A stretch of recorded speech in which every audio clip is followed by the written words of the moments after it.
दक्ष news, सामान्यांच्या हक्कासाठी नेहमी दक्ष.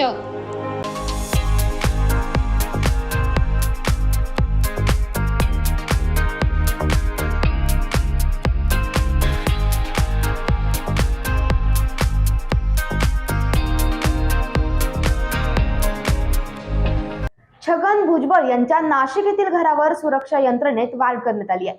छगन भुजबळ यांना जीवे मारण्याची धमकी आली असल्याची माहिती स्वतः भुजबळ यांनी दिल्यानंतर त्यांच्या घराबाहेरील सुरक्षा यंत्रणेत वाढ करण्यात आली आहे. पाहुयात ही संपूर्ण बातमी.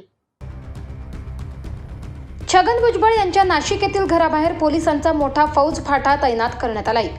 छगन भुजबळ यांनी आपल्याला गोळी मारण्याची धमकी आल्याचे सांगितल्यानंतर भुजबळ यांच्या घराबाहेर पोलीस सुरक्षा वाढवण्यात आली आहे.